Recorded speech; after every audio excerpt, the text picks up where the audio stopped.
Hola, buenas. Les saludo desde mi domicilio aquí en San Cristóbal de las Casas. Soy Antonio García Espada, historiador de profesión y profesor investigador del SESMECA. Hoy me han invitado a dirigirles unas palabras en relación a mi último libro titulado Restos del pasado y la imaginación salvadoreña, estudios culturales del modernismo a hoy.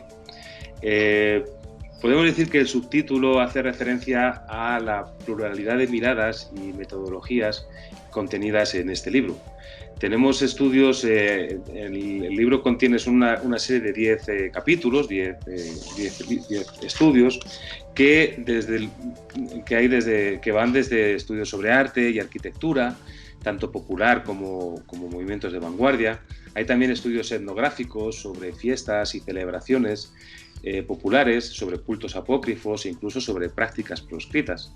Hay igualmente una dimensión más teórica, con reflexiones epistemológicas y filosóficas, así como estudios históricos sobre el modernismo político de principios del siglo XX o el origen del esoterismo o de movimientos como el pentecostalismo evangélico e incluso de cultos vernáculos como el de los hermanos espirituales. Este libro es el producto de un extensivo trabajo de campo, visita de archivos, entrevistas, debates, diálogos y viajes por toda la geografía del paisito, que es como lo llaman algunos salvadoreños, así de forma cariñosa, en un trabajo que se extendió por más de 6 años. Sin embargo, la investigación también está caracterizada por una convicción o una necesidad de poner todas estas investigaciones, todos estos estudios en contexto. En un contexto, en primer lugar, un contexto regional y un contexto global, pero también en un contexto histórico, ¿no? El caso es que El Salvador, esto es algo fundamental en general, pero para el caso de El Salvador es todavía más importante, teniendo en cuenta que es un país que hasta la independencia, ganada hace 2 siglos, siempre había formado parte de una unidad política mayor, ya fuera de la capitanía de Guatemala, del virreinato de México o del Imperio Español. Por tanto, estudiar la historia cultural de un país como El Salvador, un tipo de historia, la historia cultural, que por lo general es más dada a las continuidades que a las rupturas, pues quedaría incompleto sin atender a esa dinámica y constante interacción con su entorno inmediato, pero también con su entorno lejano. Ahora bien, lo que creo que caracteriza más a este libro, más que la pluralidad temática o la contextualización o esta apuesta por la contextualización, a mi modo de ver, la principal característica de esta obra es su apuesta por una metodología compleja, audaz y múltiple. Aunque son detectables las influencias en este trabajo de la microhistoria de Ginsburg o del culturalismo de Darton o del pensamiento complejo de Morán, lo que más caracteriza esta obra es esa mirada oblicua que atraviesa varios campos disciplinarios y también varios campos temáticos. Explora diferentes registros lingüísticos y académicos. Esta apuesta por el riesgo metodológico se debe a una convicción más profunda de que la realidad rara vez se deja atrapar, de que el mundo es más complejo que nuestra capacidad de pensarlo, de que la abstracción o la simplificación científica deja fuera lo más interesante de la vida y que, por lo general, vivimos en la confusión de pensar que nuestra mirada es transparente, cuando la realidad es que estamos llenos de prejuicios y que inconscientemente reproducimos discursos de poder que en último término nos enajenan, nos colonizan, nos empobrecen y nos privan de la riqueza y la diversidad que caracteriza el mundo y la vida de los humanos en él. Esto es particularmente cierto, yo creo, de sociedades pobres, con mucha desigualdad, con mucha injusticia social, con mucha división interna, persuadidas de su propia inferioridad cultural o colonizadas ideológicamente. Se trata de un triste cuadro que está particularmente presente en las sociedades latinoamericanas, de las que sin duda una de las más pobres y deterioradas es la salvadoreña. El Salvador es el país continental más pequeño de toda América, de todo el continente americano. Desde antiguo tiene este sobrenombre que, por muchos conocen como el pulgarcito de América, por estar en el centro, por ser eso, el país así más pequeño. Sin embargo, ocurre que esta pequeñez, estos 20.000, poco más de 20.000 kilómetros cuadrados que tiene El Salvador, pues se da con... es un territorio de una fertilidad extraordinaria, ¿no? Con una cantidad tremenda de volcanes, agua, ríos, unas costas riquísimas, que han dado lugar a una enorme densidad de población, ¿no? Tiene estos 20.000 kilómetros cuadrados, están con cerca de 200 volcanes, tiene casi 7 millones de habitantes, lo cual es una densidad bastante inusual para América, ¿no? Es una densidad más propia de Asia, ¿no? que de aquí de América. Y esto pues también le ha dado una fisonomía muy particular a El Salvador, ¿no? Es un país, a lo largo de su historia, esta enorme densidad de población, esta riqueza productiva, pues ha dado lugar a una gran concentración de capital y, por supuesto, pues a mucha represión, mucha tiranía, pues una extraordinaria desigualdad y todo esto, o sea, esta enorme riqueza, digamos, de su territorio, ¿no? Esta riqueza biológica y también demográfica, pues que ha sido constante a lo largo de su historia, antes incluso de la llegada de los españoles, pues, como le digo, ha dado lugar a todos estos conflictos sociales y políticos tan fuertes que tienen también su razón de ser en que El Salvador, pues como decía hace un momento, los centros de poder del Salvador han estado tradicionalmente fuera del Salvador, ¿no? Bien en Guatemala, en México o en Madrid, ¿no? Todo ello sumado hace que El Salvador sea un país poco conocido, poco o mal conocido, fuera de sus fronteras, y peor aún, que los mismos salvadoreños no tengan muy buen concepto de sí mismos, en tanto salvadoreños. Es una sociedad profundamente fracturada, dividida por todo tipo de criterio. La división puede seguir líneas como la de ser rico o ser pobre, o ser de derechas o ser de izquierdas, o pertenecer a la Mara Salvatrucha o a la Barrio 18, o sencillamente irle al Madrid o al Barça en el fútbol. La cuestión es que lo de menos casi es el tema por el que se producen estas divisiones, casi importa más la violencia con la que se producen estos desgarros sociales, la enorme desconfianza que generan, así como los miles y miles de muertos por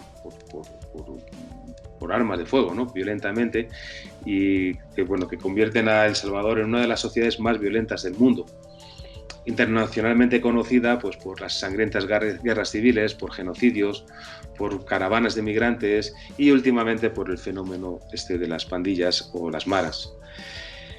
Esta cruenta polarización de la sociedad salvadoreña sin duda se debe también a esta máxima romana del divide y vencerás. Es una manera muy efectiva de gobernar. Pero no es menos cierto que El Salvador, esta violencia, esta división, esta fractura tan profunda social en El Salvador, convive con una realidad no menos cierta, que es la mezcla. La mezcla es algo que los cruces biológicos y los cruces culturales es algo que caracterizan a toda Latinoamérica. Es, digamos, la marca distintiva de Latinoamérica en el mundo es este mundo de mezcla, ¿no?